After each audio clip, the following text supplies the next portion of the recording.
So this isn't where I thought we'd be this year. Demon's Souls gets a full-fledged 60 FPS remake 11 years after its original release, and even adds additional content. But no one can play it because the console it's locked to has supply-side shortages, and it's out of stock everywhere. The 2020s have really been something so far, huh? The side effect of these shortages is that with a smaller player base, less glitches have been discovered in the Demon's Souls remake than with the other Souls games.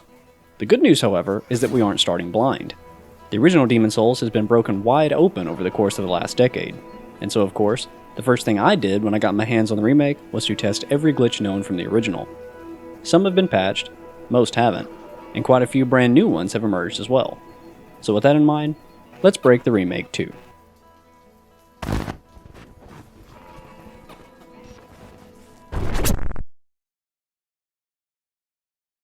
Okay, before I get too ahead of myself here, let me address the elephant in the room, or rather, two of them. The Gold Coin Glitch and the Deathwarp Glitch. These two exploits are both exclusive to the remake of Demon's Souls and absolutely shatter the pace of the game. The first has you pop the new gold coin consumable to temporarily boost your luck stat by 8. Then by talking to the Maiden in Black while the effect is active, the temporary luck boost of 8 gets applied to your luck stat every frame on loop, setting your character to soul level 999 within seconds, and catapulting your luck stat permanently into the tens of thousands. Then by using the Blue Blood Sword, a weapon with its damage scaling tied to luck, well, you win the game. That's pretty much it. The Deathwarp Glitch, on the other hand, abuses the Nexial Agent, a new item that allows you to warp directly between Archstones without returning to the Nexus as an intermediary. Essentially, the game would save your stage depth and memory, but not the stage number. So if you were to warp from Boletaria 3 directly to Stonefang 1, for example, and then immediately quit the game, the stage progress wouldn't update correctly. Then by reloading and dying, you could respawn in Stonefang 3, as the game still thought you were within Boletaria. And this technique was not exclusive to Boletaria or Stonefang, it could be mixed and matched between any two stages, meaning that you only had to complete one stage to have access to the final boss of all of them. Both the Gold Coin Glitch and Deathwarp Glitch have been patched for months, and the only way to execute them now is to own a launch copy of the Demon's Souls PS5 disc, own the disc version of the PS5, and be willing to keep the console disconnected from the internet, since the game will attempt to patch itself automatically. For all intents and purposes, these two glitches are lost to history, and frankly, what interests me more anyway are the glitches that can be done on the current patch of the game, which as of the date of this video, is version 1.004, very likely the last. So, from this point on in the video, everything I'm going to show you can be done right now on the current patch. Let's start in Stonefang. Unlike the very linear Boletaria, Stonefang is stacked on top of itself, and the further you progress into the stage, the deeper you descend vertically. In the original release of Demon's Souls, you could roll out of bounds from the very top of the first room with the wolves. This would allow you to fall into the second stage of Stonefang, underneath the first, and then by dying, you would respawn at the entrance to Stonefang 2, which is behind the armor spider, meaning you could kill it without ever taking a hit. When updating this area for the remake, Bluepoint added an invisible wall so you could no longer roll out of bounds here.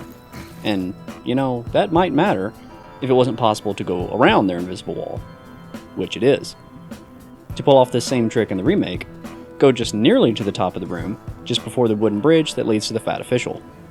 By standing on the pile of bricks in this corner and rolling, you can land on top of the paper-thin hitbox of the railing that extends up from the ramp below. Then from here, you can walk along the wall briefly and roll off to the right to get out of bounds via the same spot as the original. Once you make it out of bounds of the stage, walk to this point within the rock, then quit and reload the game. We'll be reloading quite a few times for this skip, and I'll go deeper into why this is necessary a bit later on in the video. Once you load back in, quickly walk from your spawn point to this part of the rock, and quit and reload once more. You'll notice the game lets you walk deeper into the rock than before. This time when you load back in, you'll be inside part of the level geometry of Stonefang 2, and if you're using a game filter, it will temporarily turn your screen blue for some reason. Don't ask me. Finally, walk to this point within the environment, and quit and reload for the last time. When you spawn back in, if you did it correctly, your character will fall to his or her death, and since we last stood within a part of Stonefang 2's environmental geometry, the game will try to respawn us at the Armor Spider's Archstone, which technically doesn't exist yet, meaning you can take out the Armor Spider by attacking her tail, risk-free.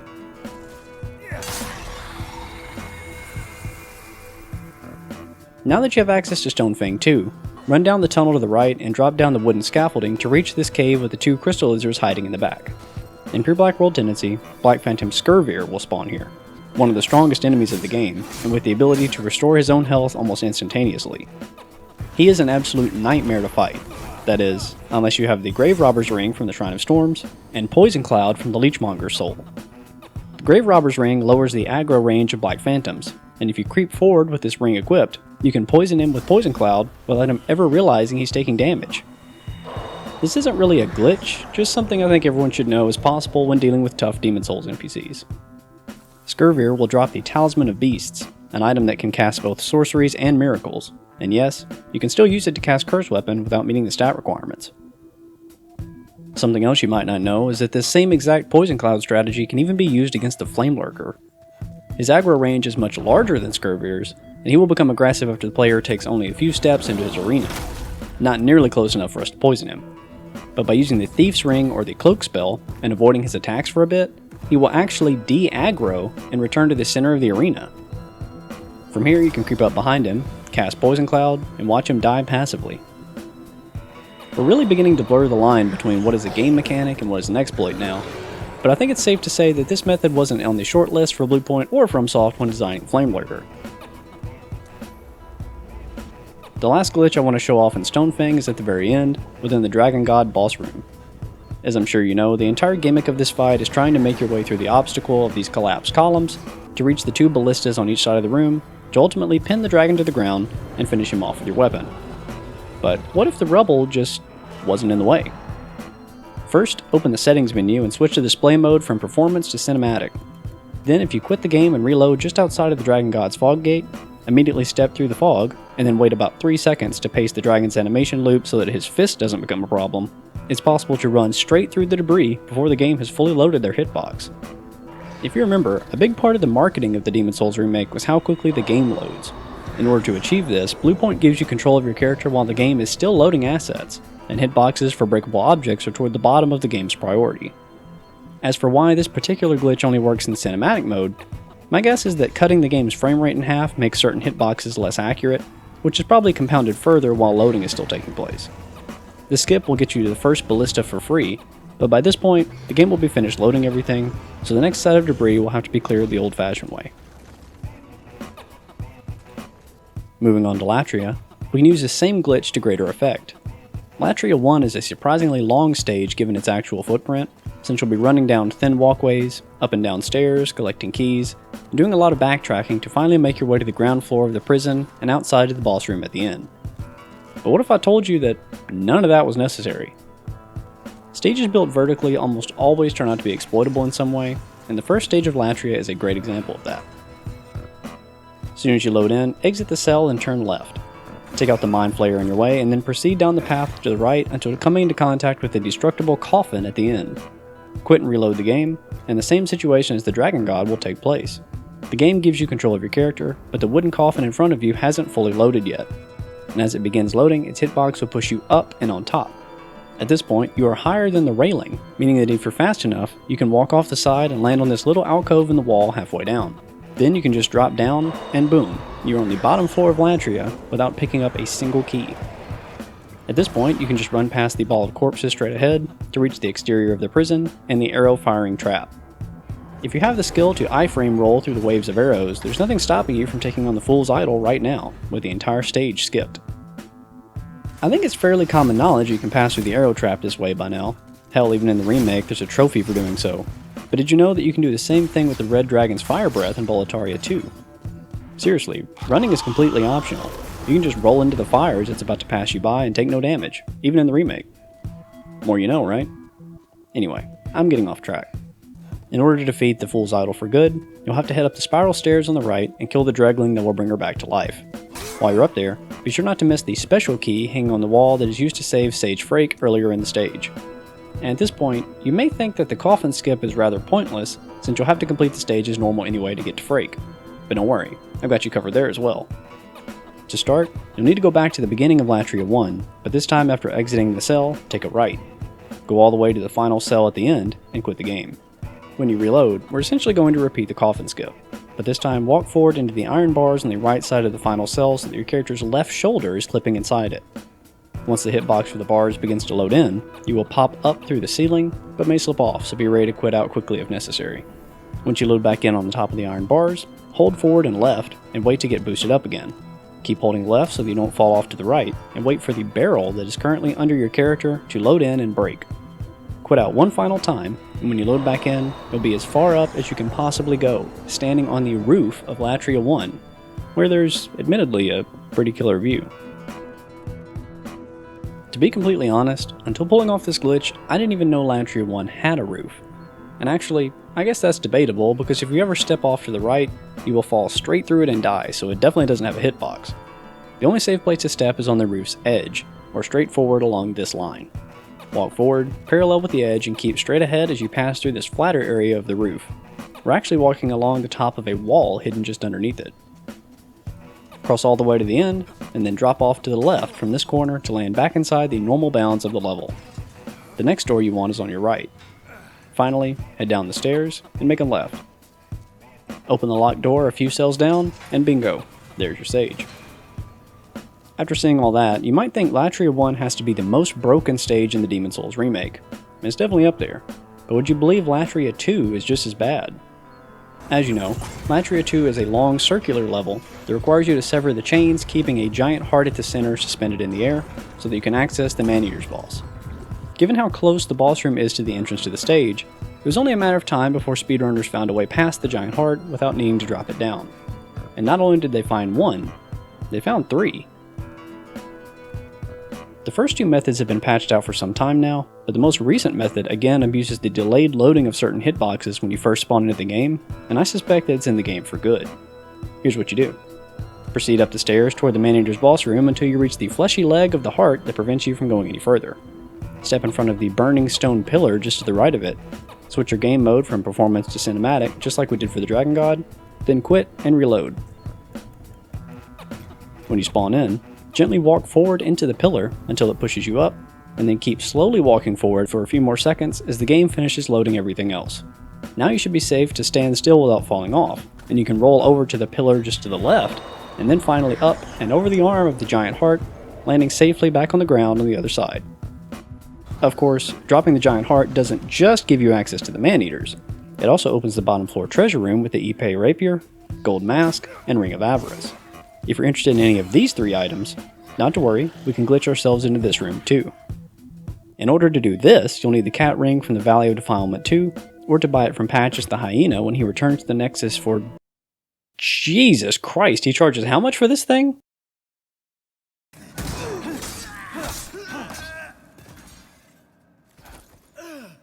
So like I was saying, you'll need the cat ring, which is only obtainable in the Valley of Defilement. First, do the heart skip as usual, then once on the spiral stairs that lead to the Man-Eaters, equip the cat ring, and run off of the edge, quickly opening the game menu and highlighting Quit Game. The moment your character hits the ground and dies, press X to exit the game and return to the main menu. If you did it correctly, when you load back in, your character will be where you landed, but with full health and very much alive. If not, just try again. Funnily enough, since the heart hasn't fallen yet, you will see no tentacles on the ground as you would normally, but the hitboxes are actually still here. They're just invisible. Since we dropped into this room, there's actually no way out without using a teleport like Evacuate, an Archstone Shard, or the Nexial Binding, so keep that in mind before doing this skip with a large amount of souls on you.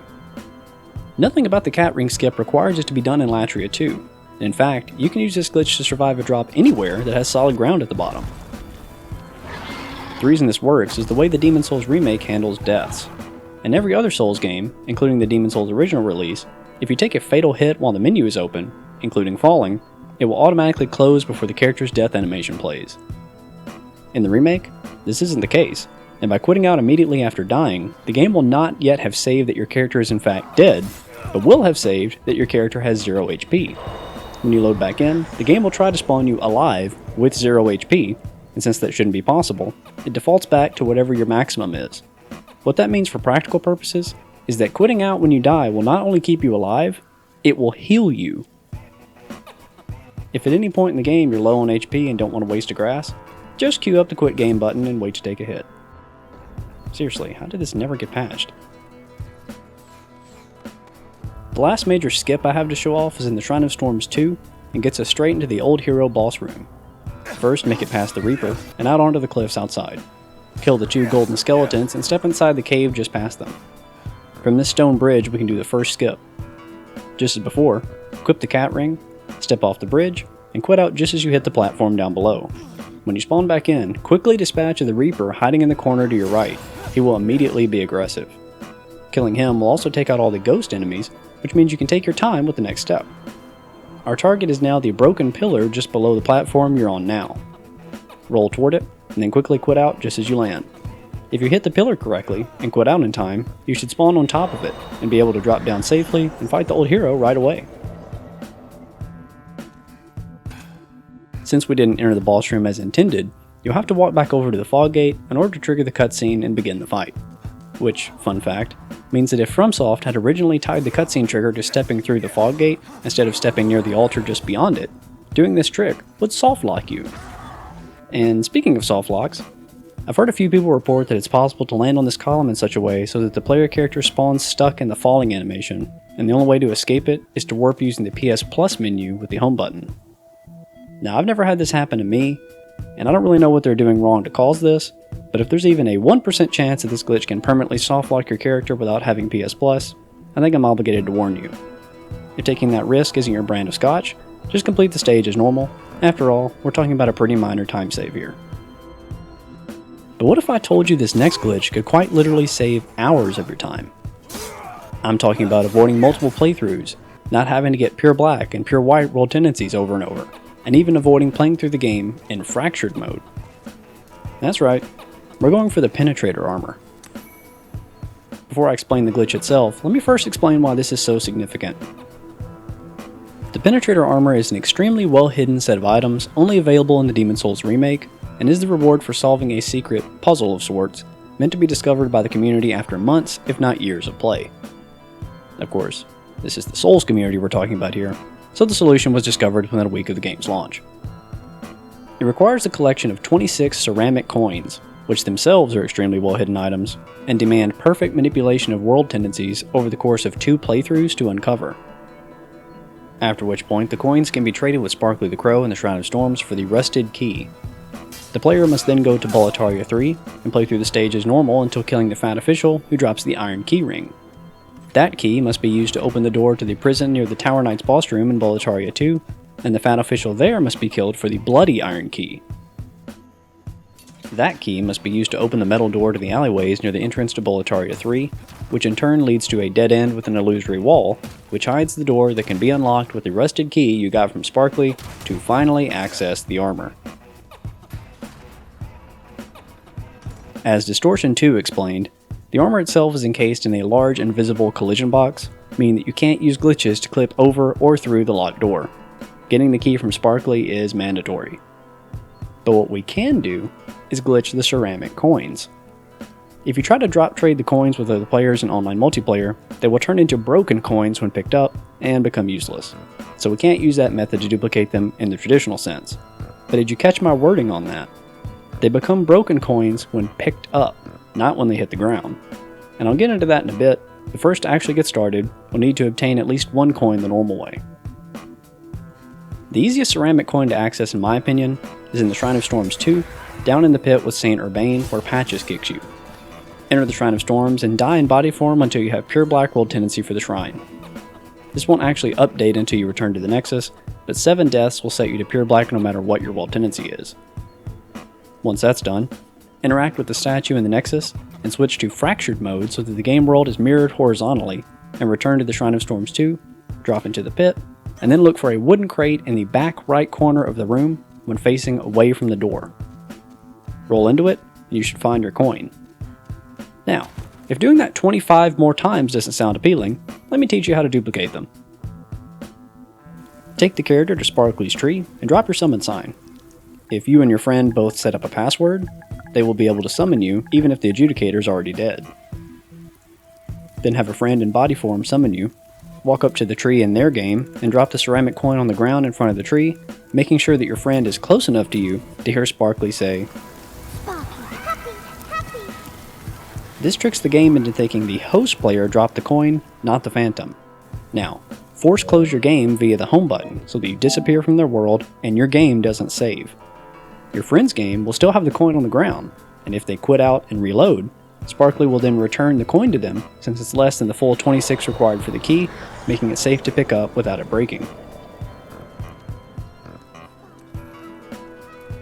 Since you quit your game without saving, when you load back into your game, you will still have your coin, and this process can be repeated again, creating larger and larger stacks of coins, and making the duplication process exponentially faster until you're both trading full stacks of 26. When you're both satisfied, drop the stack of 26 coins at Sparkly's tree as intended to get the rusted key. Use the key at the hidden door in Boletaria 3, and you finally have access to the room with the Penetrator Armor lying on a stone bench, all with a player character who has never entered Fractured mode once. As lengthy as this process is, it's a fraction of the time and effort involved in getting 26 ceramic coins the normal way, and best of all, you help someone else get their armor set as well. As for glitches returning from the original Demon Souls, you can still sequence break Shrine of Storms 1, still perform the Cracked Talisman of Beasts glitch, still chain backstab Old King Doran, still drop trade items in multiplayer to duplicate them, and still perform the Fat Official glitch. To learn more about these, check out my video on glitches you can do in Demon Souls for PS3, which coincidentally was the first glitch video I ever made for this channel. I also want to thank Demon Souls speedrunner Berto Please for teaching me how to perform some of the more intricate sequence breaks in the remake so that I could show them off in this video. He's got some great speedrunning guides on his channel as well if that topic interests you.